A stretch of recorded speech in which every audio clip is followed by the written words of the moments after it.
Circumstances are beyond human control, but our conduct is in our own power. Benjamin Disraeli.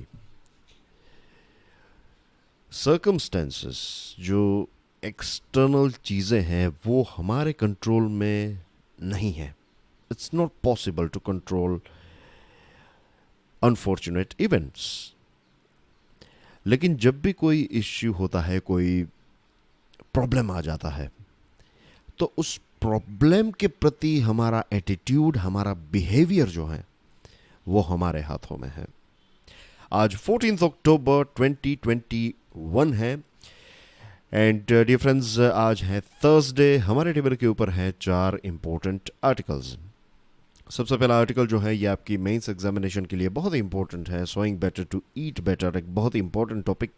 Agriculture, food security, ये सारी चीज़ों के साथ जुड़ा हुआ एक इंपॉर्टेंट टॉपिक है. Second one, NHRC's remit, national human rights commission जो है उसका बिहेवियर कैसा होना चाहिए, उसके बारे में बात करेंगे. Then we have aiding Afghans, और लास्ट में जो है ये क्लाइमेट फाइनेंस को लेकर एक इम्पोर्टेंट टॉपिक है. प्लीज़ मेक श्योर कि आप इस लेक्चर को दूसरे स्टूडेंट्स के साथ शेयर ज़रूर करें. आप सभी के लिए एक गुड न्यूज़ है. गुड न्यूज़ ये है कि हमारे सभी स्मार्ट कोर्सेज के ऊपर नवरात्रि सेल चल रहा है. इसमें आपको फ्लैट 50% डिस्काउंट मिलेगा, ऊपर से मिलेगा 25% एक्स्ट्रा डिस्काउंट जब आप इस कोड शुभ 25 का इस्तेमाल करेंगे. ध्यान रखिए कि ये ऑफर सिर्फ 15 अक्टूबर तक ही वैलिड हैं. तो you have got what, just 2 days, आज और कल, and then this offer will be over. तो make the most out of this Navratri sale. सारी इन्फॉर्मेशन आपको हमारी वेबसाइट studiiq.com या फिर हमारा जो मोबाइल ऐप है उसके ऊपर से मिल जाएगी. You can of course give us a call on this number as well. तो चलिए बात करते हैं sowing better to eat better. The Hindu का ये आर्टिकल है. Sowing better to eat better, title से ही पता चल जाता है कि अगर आपको अच्छी चीज़ें खानी है तो आपको अच्छी चीज़ें उगानी भी पड़ेगी. लेकिन उगाना और खाना, ये दो जो चीज़ें हैं, यानी कि जो फार्म और हमारी प्लेट, ये दो चीज़ों के बीच में बहुत सारी दूसरी भी चीज़ें हैं जिसको हम आज के ज़माने में नज़रअंदाज नहीं कर सकते. एक लंबे समय से बहुत सारी चीज़ों को निगलेक्ट किया गया. रिसोर्सेज को हमने अनलिमिटेड हैं ऐसा एक मानकर हम चल रहे थे, लेकिन अब पता चल रहा है कि हमने कितनी बड़ी, व्हेन आई से हम, I am talking about human beings, I am talking about not just Indian farmers but I am talking about all the farmers around the world. कि किसानों ने या फिर लोगों ने बहुत बड़ी गलती की.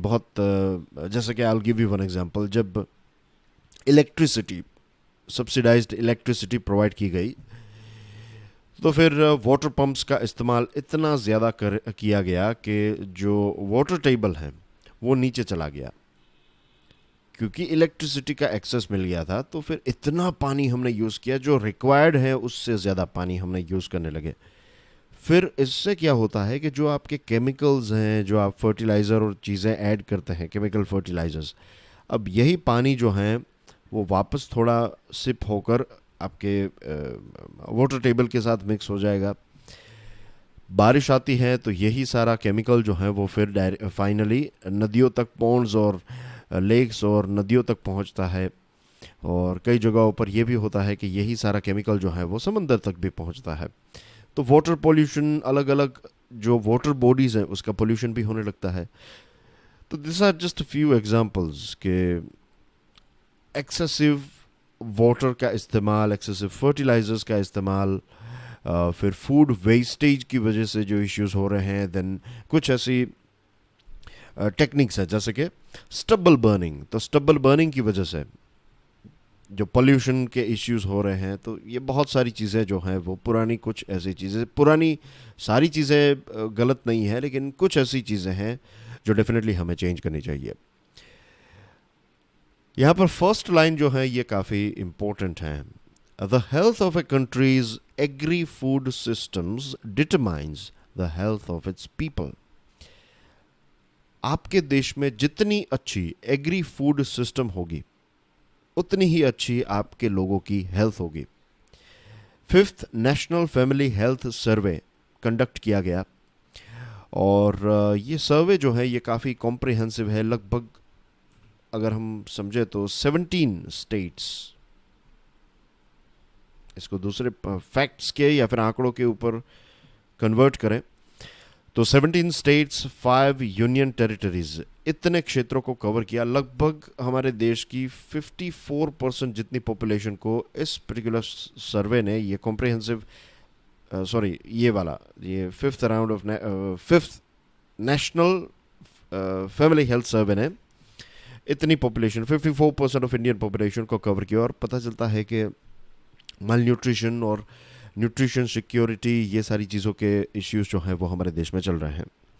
फिर एक आया कॉम्प्रिहेंसिव नेशनल न्यूट्रिशन सर्वे 2016-18, और इसमें माइक्रो न्यूट्रिएंट, माल न्यूट्रिशन जो है, माइक्रो न्यूट्रिएंट कुछ खानों में होते हैं, तो इसका माल न्यूट्रिशन हमारे देश के कई सारे लोगों में देखने को मिला।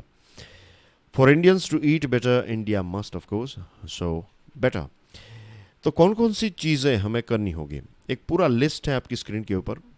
एक तो है improving dietary diversity, kitchen gardens, reducing post harvest losses, एक बार हार्वेस्ट हो जाए उसके बाद लॉसेस जो हो रहे हैं उसको कम करना।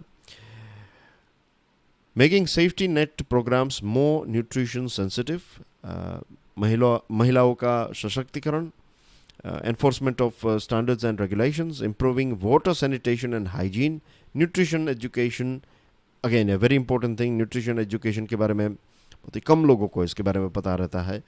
जब हम स्कूल में थे तो ये सारी चीज़ें हमने साइंस की क्लासेस में पढ़ी हैं कि कौन सी चीज़ें हम खाते हैं उसमें क्या क्या होता है। पल्सेस में जैसे प्रोटीन होता है, राइस और वीट में ज़्यादातर कार्बोहाइड्रेट्स होता है, तो ये सारी चीज़ें देन हमारी प्लेट में जो खाना है उससे ये सारी चीज़ें, अगर बेसिक चीज़ें हम पता है देन वी कैन जज कि भाई हमारी प्लेट में जो खाना है उसमें कौन कौन सी चीज़ें, am I taking a balance diet और no, effective use of digital technology. तो ये सारे कुछ ऐसे स्टेप्स हैं जो हमें उठाने चाहिए, और इससे हम एक न्यूट्रिशन सिक्योरिटी और व्हेन आई से न्यूट्रिशन सिक्योरिटी, तो इसमें माइक्रो न्यूट्रिएंट्स की, इसको भी कवर किया जाता है इसमें, राइट। ये सारी चीज़ें इसमें आ जाती है। एक बैलेंस्ड डाइट की हम यहाँ पर बात कर रहे हैं। I'll give you a recent example, more practical example। कुछ दिनों पहले की बात है कि मैं गांव गया था, और रास्ते में जो खेती बाड़ी मैंने देखी, तो मेरे एक रिलेटिव मेरे साथ थे and he is a farmer. तो वो मुझे समझा रहे थे कि देखिए यहाँ पर मूंगफली जो है वो बर्बाद हो गई क्योंकि लेट बारिश हुई। मीन्स एक तो बारिश जिस टाइम पर होती थी उस टाइम पर नहीं हुई, और जब हुई तो बहुत ज़्यादा हुई, तो इसकी वजह से बहुत सारे किसानों की मूंगफली जो है वो बर्बाद हो गई। जस्ट इमेजिन कि ये क्लाइमेट चेंज की वजह से कितना सारा हमारा एग्रीकल्चरल प्रोड्यूस जो है वो डिस्ट्रॉय हो रहा है। पूरी पैटर्न जो है वो चेंज हो रही है बारिश की, और सिर्फ बारिश की नहीं, गर्मियों की बात करें, सर्दियों की बात करें, तो सभी वेदर्स में हमें कुछ कुछ चेंजेस देखने को मिला है। तो इसकी डायरेक्ट इम्पैक्ट हमारे फूड प्रोडक्शन के ऊपर हमें देखने को मिलेगी। वैसे भारत में दुनिया की लगभग 18% पॉपुलेशन रहती है, और इतना पैदा करते हैं कि खाने पीने के लिए, हमारे पशुपालन के फीड के लिए, फाइबर, बहुत सारी चीज़ें हम यहाँ पर पैदा करते हैं। लेकिन कंट्रीब्यूशन जो है एग्रीकल्चर का जीडीपी में वो 16.5% जितना है। ये लेटेस्ट आंकड़ा है 2019-20 का। और हमारी टोटल वर्कफोर्स जो है उसका 42.3% एग्रीकल्चर के साथ जो है, तो इतने 42.3% 16.5% जितनी ही जीडीपी प्रोड्यूस कर रहे हैं। इसका मतलब ये है कि चीज़ें इकोनॉमिकली वायबल नहीं हैं, और फिर डिज़ास्टर्स और एक्सट्रीम इवेंट्स की वजह से हमारी खेती बाड़ी इम्पैक्ट होती है, और फिर फूड प्रोड्यूस जो करने की कोशिश की जा रही है वो डिस्ट्रॉय हो जाता है। और वो जब डिस्ट्रॉय हो जाता है तब लेट्स से मूंगफली, तो उसकी क्वांटिटी जो मार्केट में है वो कम होगी, क्योंकि दूसरे क्षेत्रों में जहाँ पर प्रोडक्शन हो रहा था वहाँ पर प्रोडक्शन नहीं हुआ, तो सप्लाई जो है उसकी कम होगी, डिमांड जो है वो उसकी ज़्यादा होगी। और इन सारी चीज़ों की वजह से जो खाद्य तेल हैं एडिबल ऑयल है उसकी price, one of the reason कि एडिबल ऑयल और ऐसे फूड प्रोडक्ट्स की प्राइस जो है वो बढ़ जाती है।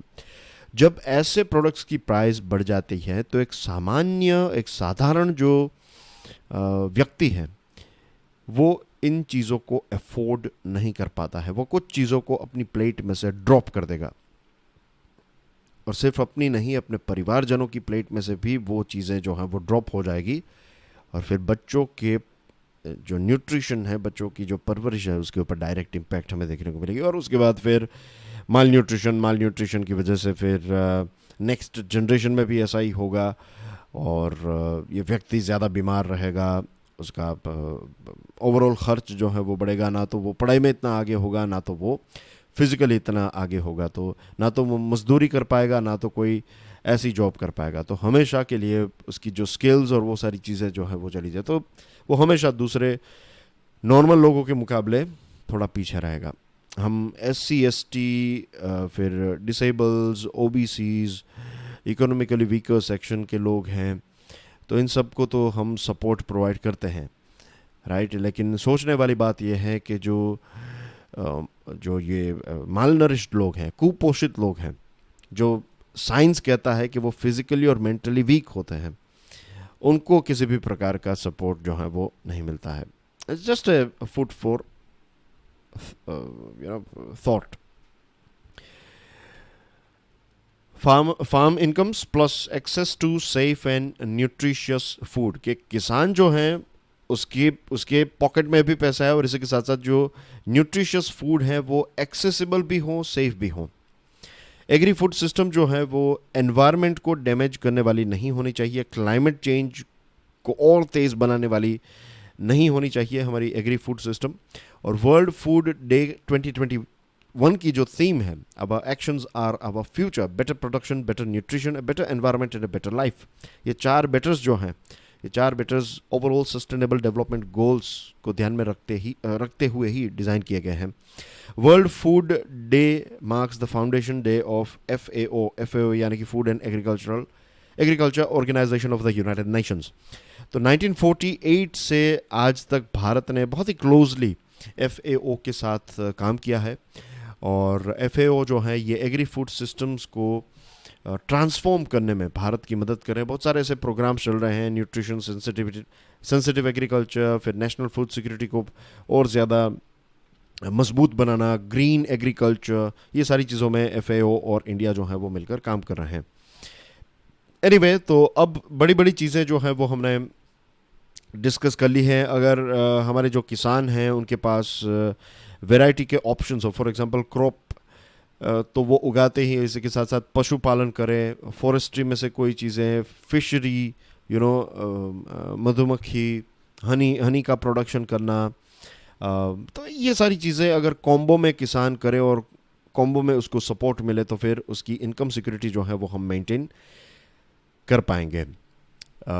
2030 तक के जो गोल्स हैं, जैसे कि सस्टेनेबल डेवलपमेंट के गोल्स हैं, तो उसी का पार्ट है कि एग्री फूड सिस्टम को भी और ज़्यादा सस्टेनेबल बनाना, और नीति आयोग और FAO ने मिलकर, मिनिस्ट्री ऑफ एग्रीकल्चर भी इसमें शामिल है, तो सभी ने मिलकर इसी गोल में आगे बढ़ने की बातें जो है वो कही है, और इसी क्षेत्र में आगे बढ़ रहा है हमारा देश और दूसरे देश।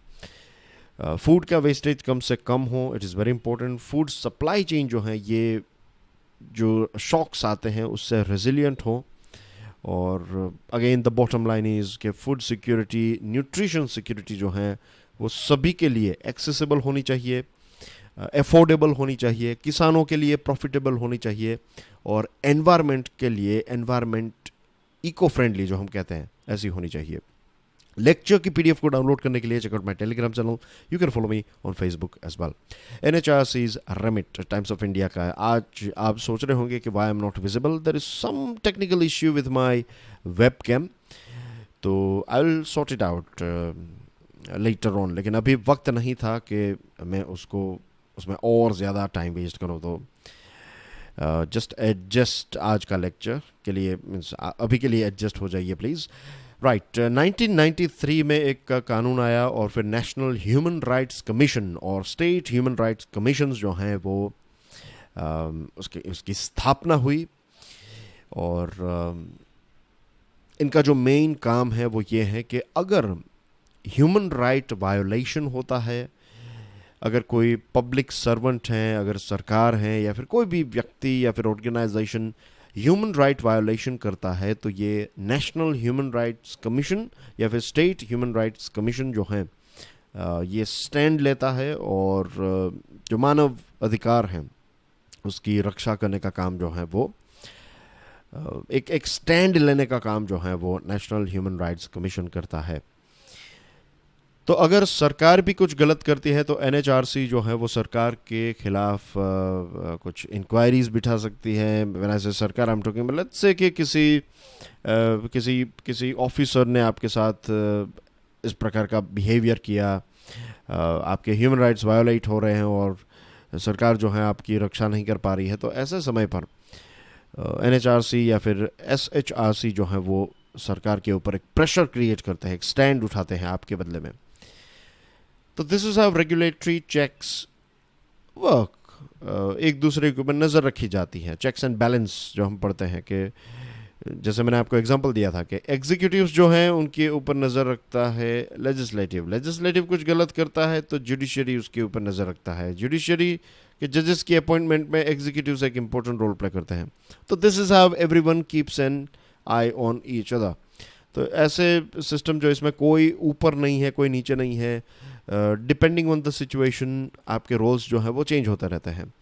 अनफॉर्चुनेटली आप इसको कहें कि हाल ही में जो चेयरपर्सन हैं एनएचआरसी के, जस्टिस अरुण मिश्रा साहब, तो उन्होंने कुछ स्टेटमेंट्स दिए हैं। ये एनएचआरसी का फाउंडेशन डे था और इसी मौके पर उन्होंने ये कहा कि दुनिया के कुछ दूसरे देशों में इंटरनेशनल फोर्सेस ऐसी कुछ काम करे, कुछ अंतर्राष्ट्रीय ताकतें ऐसी काम कर रही हैं जो भारत के ऊपर ये इल्ज़ाम लगाना चाहती है कि भारत जो है इसमें बहुत सारे ह्यूमन राइट्स हो रहे हैं, वायलेशन हो रहा है एक्सेट्रा। तो ये एक स्टेटमेंट आया उनका। दूसरी चीज़ जो है वो उनके स्टेटमेंट ये आया कि जम्मू एंड कश्मीर जो है उसमें एक नए लेवल का पीस हमें देखने को मिल रहा है, एक नए लेवल की शांति हमें देखने को मिल रही है और इसके पीछे मेन रीज़न है गवर्नमेंट ऑफ इंडिया, जो प्राइम मिनिस्टर मोदी साहब की जो सरकार है इसने काफ़ी इंपॉर्टेंट स्टेप्स उठाए, ये वो एक्सेट्रा। तो ये दो स्टेटमेंट्स उन्होंने दिए हैं। नाउ द थिंग इज़ कि एनएचआरसी का जो मेन काम है वो ये नहीं है। एनएचआरसी का मेन काम ये नहीं है कि किस सरकार ने कितना अच्छा काम किया। अगर कहीं पर फॉल्स केसेस, झूठे केसेस होते हैं, अगर कहीं पर जस्टिस नहीं मिल रहा है, अगर कहीं पर कुछ ऐसी गलत चीज़ें हो रही, तो ऐसी चीज़ों में स्टैंड लेना जो है वो एनएचआरसी का काम है। तो ऐसे स्टेटमेंट्स जब एनएचआरसी से आते हैं या फिर उनके चेयरपर्सन से आते हैं तो फिर लोगों का विश्वास जो है वो ऐसे इंस्टीट्यूशन से थोड़ा हिलडुल जाता है। फिर ये लगता है कि इसमें भी सरकार ने ही, जो टॉप एग्जीक्यूटिव्स हैं उन्होंने ही तय करके कुछ ऐसे लोगों को वहाँ पर बिठाया है जो लोग प्रो गवर्नमेंट हैं, या फिर प्रो पर्टिकुलर पॉलिटिकल पार्टी हैं। और सुप्रीम कोर्ट ने भी एक समय था जब इस बॉडी को टूथलेस टाइगर कहा था। ये कहा था कि ये एक टूथलेस टाइगर है। टूथलेस टाइगर यानी कि बहुत ही वीक है, मीन्स बातें बड़ी बड़ी लेकिन काम जो है वो आप डिलीवर नहीं करते हैं, इस प्रकार का ऑर्गेनाइजेशन कहा था एनएचआरसी को। लास्ट ईयर माइग्रेंट वर्कर्स के साथ जो अन्याय हुआ उस टाइम पर एनएचआरसी ने एक बहुत ही स्ट्रॉन्ग स्टैंड लिया था, नो डाउट अबाउट इट। तो ऐसे हमें एग्जांपल्स देखने हैं एनएचआरसी के। We don't want NHRC to become a toothless tiger and we want NHRC to be a proper, एक प्रॉपर टाइगर की तरह वो वर्क या फिर अपना रिजल्ट डिलीवर करे। And it is very important for democracy. Democracy में आप ह्यूमन राइट्स निकाले देन पूरी जो डेमोक्रेसी है उसका जो एक ये पत्तों का महल है वो गिर जाएगा। Moving on to next item, aiding Afghans, the Hindu का ये आर्टिकल है। G20 की मीटिंग को एड्रेस करते हुए प्राइम मिनिस्टर मोदी साहब ने यह कहा कि अफगानिस्तान में हमें ह्यूमैनिटेरियन क्राइसिस चल रही है और अफगानिस्तान की मदद जो है वो हम सभी को मिलकर करनी चाहिए। UNHCR ने यह कहा है कि फंड्स की अपील की है। उन्होंने कहा कि जो पैसे हमारे पास, कुछ देशों ने ये कहा कि हम ये देंगे वो देंगे एक्सेट्रा, लेकिन रियलिटी ये है कि यूएन ने सिर्फ जो फंड्स की आवश्यकता है तो उसके कुछ 35% जितना ही फंड उनके पास पहुंचा है। तो this amount is not enough. और दूसरी तरफ तालिबान ने भी कुछ ऐसे इश्यूज क्रिएट कर रखे हैं, जैसे कि महिलाएं जो हैं वो काम पर नहीं जा सकती, लड़कियां जो हैं वो स्कूलिंग और एजुकेशन नहीं ले सकती। तो ऐसे स्टेप्स अगर तालिबान उठाएगा तो डेफिनेटली दुनिया के अलग अलग देश जो हैं वो तालिबान को सपोर्ट तो नहीं करेंगे, लेकिन फिर वहाँ पर फंड भी नहीं आएगा। फिर तालिबान टेक ओवर की वजह से अफ़गानिस्तान सरकार का जो फंड था वो सारा फंड भी फ्रीज़ किया गया, जितना हो सकता है उतना फ्रीज़ किया गया। तो ना तो सैलरी पे करने की कैपेसिटी रही है तालिबान सरकार की, ना तो कोई इतने खास फंड हैं, और अब विंटर भी वहाँ पर दूर नहीं है। तो बहुत सारे लोग जो हैं वो रेफ्यूजी कैंप्स में, means there are no camps, ऐसा कैंप्स भी नहीं है, कुछ अलग अलग देशों में चले गए, नज़दीक के देशों में बॉर्डर क्रॉस करके चले गए। कुछ लोग आज भी अपने घर को छोड़कर दूसरे एरियाज़ में रह रहे हैं, खुले में रह रहे हैं। तो winter time is going to be very harsh. तो ऐसे समय this is the right time कि हम उनको सारी मदद जो है वो पहुंचाए। यूरोपियन यूनियन ने ये कहा है कि it will give some $1.15 billion for Afghanistan and neighbouring countries. USA और चाइना ने $1.1 बिलियन की मदद करने की बात बताई है। और इंडिया ने अभी कुछ फिगर नहीं दिया है, लेकिन इंडिया कुछ इंपॉर्टेंट स्टेप्स उठा सकता है, जैसे कि ईरान को हम कुछ पैसे दे सकते हैं, सेंट्रल एशिया को पैसे दे सकते हैं, क्योंकि वहाँ पर क्या है कि अगर आप फाइनेंस संभाल लेते हैं तो वो लोगों ने अपनी ज़मीन, यानी कि वहाँ पर कैंप्स की छूट दे दी है, लेकिन फिर खाने पीने की और ये सारी चीज़ें जो है वो आपको प्रोवाइड करनी होगी। तो ऐसे कुछ स्टेप्स जो हैं वो हम उठा सकते हैं। ऐसा भी किया जा सकता है कि कुछ ऐसे जो लोग हैं जिन्होंने अफ़गानिस्तान के कुछ सिटीजन्स ने भारत में आने के लिए वीज़ा अप्लाई किया था, तो ऐसे कुछ लोगों को हम वीज़ा दे सकते हैं, टेम्पररी कुछ समय के लिए वीज़ा दे सकते हैं, और जब चीज़ें बैक टू नॉर्मल हो जाए तब वो वापस अपने देश जा सकते हैं। गुडविल जेस्चर के तौर पर भारत खाने पीने की चीज़ें, इसमें wheat, grain, fortified biscuits, packaged food, ये सारी चीज़ें डायरेक्टली काबुल तक पहुंचा सकता है। इसके अलावा कंबल हैं, दवाइयाँ हैं, ये सारी चीज़ें भारत जो है वो पहुंचा सकता है। तो लेट्स होप कि ये यूरोपियन यूनियन, यूएसए, फिर भारत, ऐसे देश जो हैं वो, चाइना ऑफ कोर्स, तो ऐसे देश जो हैं वो एक रीज़नेबल अमाउंट अलग अलग चीज़ों की प्रोवाइड करेंगे। लेट्स होप कि ये जल्द से जल्द जिन लोगों को इसकी आवश्यकता है उन तक ये चीज़ें पहुंच जाए। Now we'll talk about a very interesting article, Deconstructing Climate Finance. The Hindu का ये आर्टिकल है। 26th Conference of the Parties of the United Nations Framework Convention on Climate Change, UNFCCC, United Nations Framework Convention on Climate Change की meeting होने वाली है। कहाँ पर? Glasgow, UK में। मीडिया रिपोर्ट, जो डेवलप्ड देशों के मीडिया रिपोर्ट्स क्या कहते हैं, वो ये कहते हैं कि 2025 तक जो डेवलप्ड देश हैं, ये देश मिलकर हर साल $100 billion, I am not talking about 100 million, I am talking about $100 billion जो हैं, ये डेवलपिंग देशों को क्लाइमेट फाइनेंस के तौर पर प्रोवाइड करेंगे। पहले ये टारगेट था 2020 तक का, अब इसको शिफ्ट करके 2025 कर दिया गया है। इसमें डोनाल्ड ट्रंप जैसे लीडर्स जो हैं उनका एक बहुत बड़ा नेगेटिव रोल है कि anyway I am not going too much into it, but एक लाइन में बता दूं तो बाराक ओबामा ने पेरिस एग्रीमेंट सक्सेसफुल हो मेक श्योर किया। उसके बाद डोनाल्ड ट्रंप आए और उन्होंने ये मेक श्योर किया कि ये पेरिस एग्रीमेंट जो है वो सक्सेसफुल ना हो। This view has been bolstered by OECD। OECD यानी कि Organization for Economic Cooperation and Development. कितने मेंबर्स हैं इसमें बताइए, आपके लिए एक क्वेश्चन है। How many members are there in OECD? अब OECD का रिपोर्ट ये कहता है कि 2018 में $78.9 बिलियन डेवलप्ड देशों ने डेवलपिंग कंट्रीज को दिए हैं। क्या ये बात सच है? The answer is of course no. Developing देश जो हैं उनको ज़्यादातर ये जो पैसे आते हैं वो पता है किन से आते हैं? प्राइवेट कंपनी से आते हैं। जो इन्वेस्टमेंट आता है हमारे देश में, लेट्स से कि I'll give you one example। अभी लेटेस्ट न्यूज़ ये है कि टाटा मोटर्स जो हैं वो इलेक्ट्रॉनिक व्हीकल्स को पैदा करने के लिए एक अलग से कंपनी बनाएगी, और यूएसए की कंपनी जो है वो कुछ 7,500 करोड़ रुपीज़ टाटा मोटर्स की ये जो नई कंपनी है उसमें इन्वेस्ट करेगी। ये यूएसए की कुछ टीजीबी समथिंग ऐसा कुछ ग्रुप का नाम है। Anyway that's not important, the most important thing is कि क्या ये पैसे जो हैं ये कोई दान में आए हुए पैसे हैं, क्या चैरिटी के पैसे हैं, क्या हम इसको क्लाइमेट फाइनेंस कह सकते हैं? ऑफ कोर्स नो, ये दो बिजनेसेस के बीच में, दो कंपनीज के बीच में बिजनेस डील हुई है।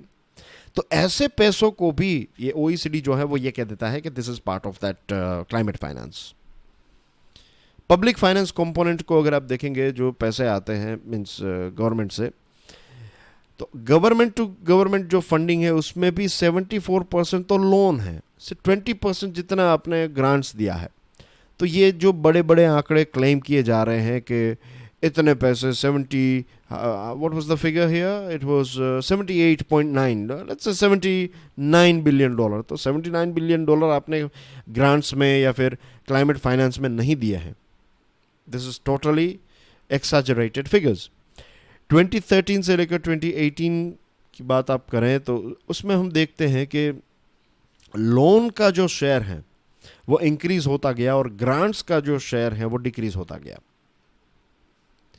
और ऑक्सफाम का रिपोर्ट अगर हम पढ़े तब हमें पता चलता है कि out of an average 59.5 billion of public climate finance reported by developed countries, the climate specific net assistance ranged only between 19 to 22.5 billion पर ईयर। जो वो क्लेम करते हैं 59.5 बिलियन का, उसमें से 19 से 22.5 बिलियन ही हर साल जो है वो असिस्टेंस के तौर पर दिया जाता है। बाकी की सारी की चीज़ें जो हैं वो लोन है। यूएसए एक ऐसा देश है जो बड़े बड़े वादे करने में एक्सपर्ट हैं। ब्रोकन कमिटमेंट की हिस्ट्री है यूएसए की। जब ग्रीन क्लाइमेट फाइनेंस की बात आई तो प्रेसिडेंट बाराक ओबामा ने यह कहा कि वो $3 बिलियन देंगे इस ग्रीन क्लाइमेट फाइनेंस में, यानी कि यूएसए $3 बिलियन देगा। रियलिटी में कितने दिए गए? 1 बिलियन से भी कम। यूएस प्रेसिडेंट जो बाइडेन ने हाल ही में कहा है कि 2024 तक यूएसए जो है क्लाइमेट फाइनेंस को डबल कर देगा। बट कैसे और क्यों डबल करेंगे? वैसे आप नेगोशिएशंस की बात होती है तब तो आप कुछ अलग आपका देश कहता है और ऐसे स्टेटमेंट्स आपके मीन्स ईजिली दे देते हैं कि हम चीज़ों को डबल कर देंगे, इतने पैसे देंगे, वो देंगे, एक्सेट्रा। 2016 का एक adoption gap report of the United Nations Environment Programme का यह कहना है कि डेवलपिंग देशों के लिए ये क्लाइमेट चेंज को अडॉप्ट करने के लिए उनको हर साल 140 से लेकर $300 बिलियन की आवश्यकता रहेगी 2030 तक पहुंचते इतने पैसे हर साल हमें चाहिए। और 2050 तक ये जो अमाउंट है ये 500 बिलियन डॉलर की आवश्यकता होगी। क्लाइमेट चेंज और जो नई टेक्नोलॉजी है, ग्रीन टेक्नोलॉजीज, इन सारी चीज़ों को अडॉप्ट करने के लिए इतने पैसे हर साल डेवलपिंग देशों को चाहिए। तो डेवलप्ड देश जो कहते हैं वो अभी फिलहाल तो करते नहीं हैं। जितना लेट ये फंड वो प्रोवाइड करेंगे उतना ही लेट क्लाइमेट एक्शन होगा और उतना ही ज़्यादा टेम्परेचर जो है वो बढ़ता जाएगा और उसके बाद जो नुकसान होगा वो इससे कई गुना ज़्यादा होगा। बट अनफॉर्चुनेटली रियलिटी ये है कि हर देश जो है वो अपने अपने बारे में ही सोच रहा है, खास करके डेवलप्ड देश। डियर फ्रेंड्स, आपकी स्क्रीन के ऊपर 5 इंपॉर्टेंट न्यूज़ आइटम्स हैं। एक गति शक्ति प्रोग्राम को लॉन्च किया गया है। It's about multi modal infrastructure, multi modal connectivity को लेकर प्राइम मिनिस्टर साहब ने कल इसको लॉन्च किया। हमारे वाइस प्रेसिडेंट साहब हमारे देश के एक राज्य अरुणाचल प्रदेश में गए और चाइना ने ऑब्जेक्शन उठाया तो भारत ने स्ट्रांगली इसको रिजेक्ट किया है। अर्मेनिया के फॉरेन मिनिस्टर और भारत के फॉरेन मिनिस्टर के बीच में एक मीटिंग हुई। दोनों देशों ने यह तय किया है कि बिजनेस में यानी ट्रेड, एजुकेशन, कल्चरल एक्सचेंज में दोनों देश जो हैं वो कोऑपरेशन को और ज़्यादा बढ़ाएंगे। बताइए अर्मेनिया के कैपिटल का नाम क्या है? This is a question for you guys. Stick your answer in the comment section.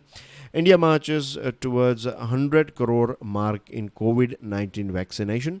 और INS रणविजय, INS सतपुरा, ये multilateral maritime x Malabar phase 2 जो बे ऑफ बंगाल में कंडक्ट किया जाएगा, तो इसमें ये दोनों नेवल शिप्स जो हैं वो पार्ट लेगी। कल जो प्रश्न पूछा था उसका आंसर है इटली। और आज आपके लिए एक नया प्रश्न है. And that's everything from my side. Thank you very much for watching this video. God bless you all. Jai Hind.